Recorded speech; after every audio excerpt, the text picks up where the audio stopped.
Following a troubled Kickstarter campaign since 2014 and subsequent issues acquiring funding and completing development, Scorn finally ended up releasing recently this year as a PC and Xbox Series X console exclusive. Scorn boasts a remarkable art style influenced by the works of Swiss artist H.R. Giger, commonly known for his visual design on the Ridley Scott film Alien, as well as Polish painter Basinski. According to the studio, the game was originally planned to be released in 2 parts. However, after acquiring sufficient funding, direction changed to instead tell the entire story in one single game. This game was a conflicting experience for me. For every moment it captured my attention and drew me into its atmosphere, there were other moments which left me puzzled and frustrated.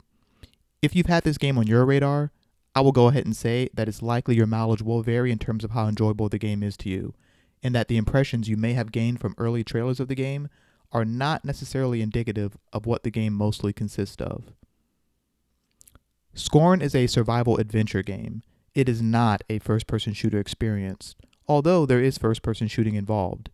It is also not a horror game that attempts to scare you, like, say, Dead Space, where enemies jump out at you when you least expect it.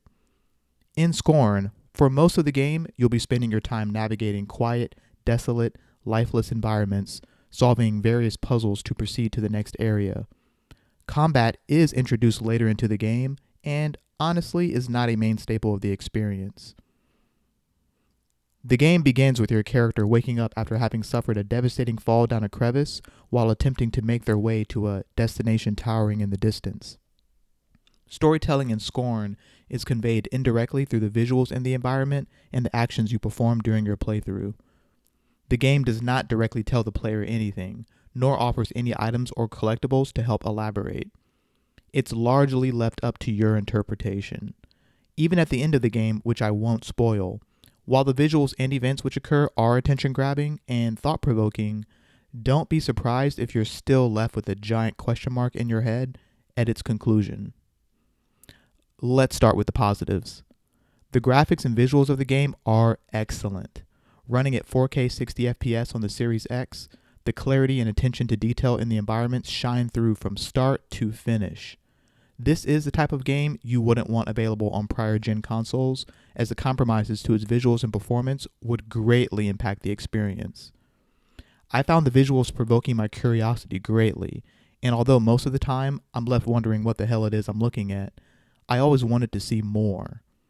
You will come across pods, strange creatures, sentient beings, tentacles and fleshy tissue, contraptions and mechanisms. The visuals and art style marry together this cool aesthetic of the biological and mechanical. The overall aura of the game's atmosphere is uneasy and creepy. There's this sensation that feels like something could pop around the corner or appear behind you at any minute. Now, let's talk about some of the negatives. Navigation. The developers have claimed to have designed the game around the idea of being thrown into the world, and as such you experience the game through free-form exploration. While I can understand their desired approach, I do think this leads to moments where many players, including at times myself, will get lost.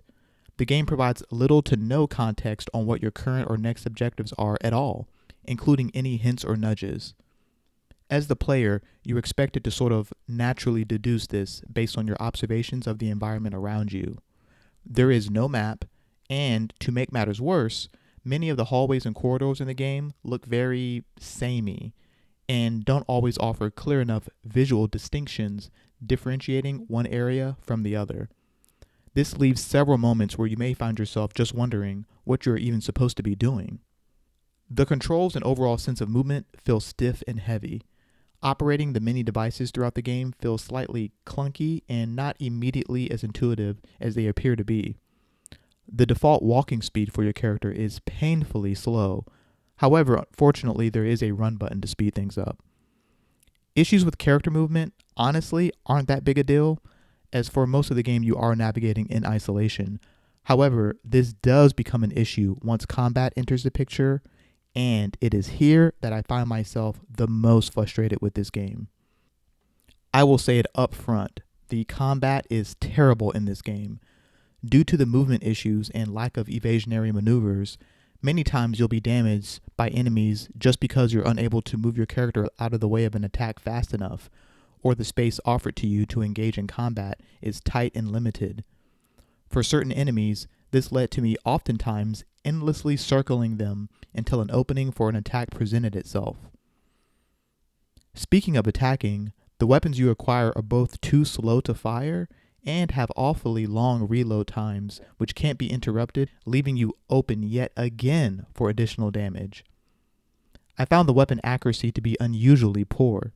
There were so many times I thought I had the enemy right in my sights, only to find out that my shot had missed, because apparently I wasn't right up on the enemy at near point-blank range, or that the ammunition fired doesn't travel as far as it may look.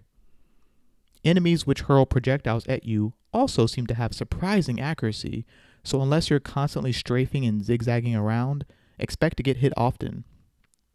Replenishments for health and ammo are also scarce in Scorn, as if the game carefully allots you only exactly what you need to make it to the next station and no more.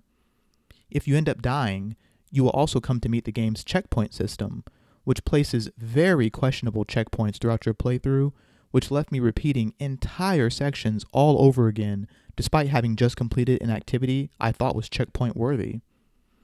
If you have yet to play Scorn, this may end up not being an issue for you, as the developer has recently released updates to the game to address various issues, including improved checkpoint positions and fixes to loading and freezing issues.